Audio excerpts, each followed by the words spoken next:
Je vais essayer de résumer la manière dont nous voyons les choses et la stratégie que nous adoptons avec la France Insoumise. D'abord, ce que nous disons, c'est que l'Union européenne de nos rêves, celle de la coopération entre les peuples, est morte.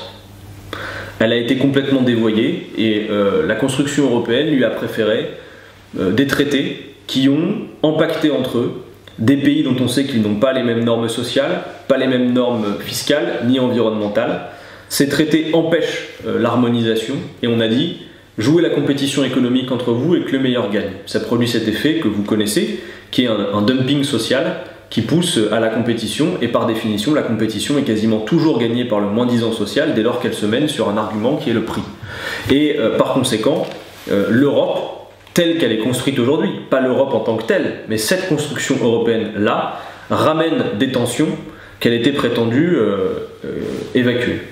Et en réalité, si vous regardez ce qui se trame partout en Europe, c'est que quand on interroge les peuples démocratiquement sur la question européenne, nous avons quasiment systématiquement un rejet qui s'exprime. Soit dans les urnes, soit avec des manifestations, comme on l'a vu récemment en Pologne d'extrême droite, ou même par le retour de l'extrême droite au Parlement allemand. Donc, nous disons aux eurolâtres, à ceux qui, vous l'avez vu, veulent à tout prix imposer des symboles comme une méthode couée pour nous obliger à rester dans cette Europe-là, on leur dit mais le problème c'est pas tant le drapeau, c'est aussi le socle du drapeau qui est bancal. Rappelez-vous par exemple en France qu'en 2005 les Français ont eu à voter sur la question du traité européen et ils ont voté non. Et qu'est-ce que vous avez fait? Vous avez quand même appliqué le traité en passant par le traité de Lisbonne. Donc il y a déjà, le pacte est rompu, j'ai envie de dire, déjà au démarrage, puisqu'on ne respecte pas les décisions démocratiques. Et ça s'est fait dans d'autres pays européens. Donc nous disons, vous ne pourrez pas continuer à mener cette Europe-là. Et si vous persistez dans cette voie-là, c'est vous qui allez amener l'Europe à la catastrophe. Dès lors, que faire? Nous, ce que nous voyons, c'est qu'un programme comme le nôtre, l'Avenir en commun, qui est un programme de relance de l'activité, de planification écologique, de partage des richesses, est un programme qui serait inapplicable dans le cadre des traités aujourd'hui.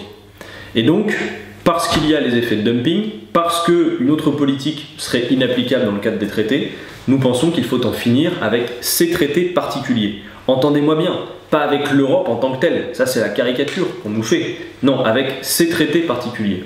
Dès lors, comment faire? Il y a ceux qui, à gauche, pensent qu'on va pouvoir se contenter d'invoquer l'Europe sociale pour qu'elle vienne. Et puis, il y a ceux qui ont déjà fait l'expérience. Et on a vu notamment l'expérience grecque avec Alexis Tsipras, Syriza, vous vous en souvenez, qui arrive au pouvoir avec un programme progressiste, pour le coup, et qui propose une série de renégociations des traités. Et là, les partenaires européens le regardent et lui disent « très belle copie, mais non ». Et quel était le plan B d'Alexis Tsipras? Il n'en avait pas. Et c'est la raison pour laquelle vous avez vu ces cures d'austérité, ce remède qui aggrave le mal, être appliqué à la Grèce avec les conclusions que, comme moi, vous connaissez. Eh bien pour nous, ce n'est pas acceptable. Nous disons que, d'abord, il y a le point particulier grec, qui est aussi que Alexis Tsipras négociait avec un rapport de force qui est défavorable. La Grèce, au moment où il se met à la table des négociations, pèse 2% de l'économie européenne. Bon, la France, nous avons quelques arguments d'autorité supérieure, puisque nous pesons 15% de l'économie européenne, nous sommes un pays fondateur, et on peut raisonnablement penser qu'on ne fait pas l'Europe sans la France. Dès lors, si nous arrivions au pouvoir, nous avons une stratégie qui est le plan A et le plan B. Le plan A, c'est une série de renégociations, de revendications pour renégocier les traités. Je précise au passage que la renégociation des traités, c'est un point sur lequel François Hollande s'était fait élire, et vous avez bien vu que les traités n'ont pas été renégociés.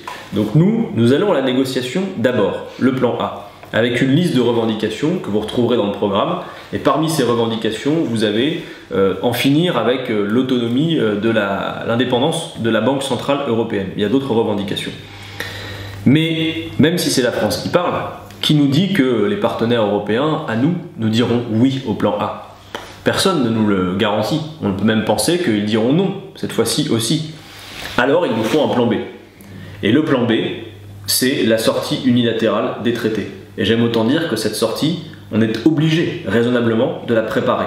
Pas que nous ayons envie d'y aller et de l'activer, mais à tout le moins, il faut s'y préparer.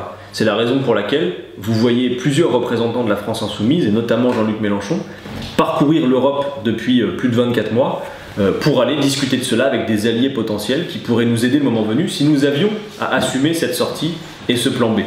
Alors, entendez bien quelque chose, c'est que le plan B n'est pas un objectif en soi. Il y a des forces politiques qui pensent qu'on ne peut rien faire sans sortir de l'Union européenne. Nous disons que d'abord, avant peut-être de faire ce constat, peut-être que nous y viendrons, il faut en tout cas faire l'essai de la renégociation qui n'a jamais été tenté. Et le plan B permet en ce sens de se faire respecter.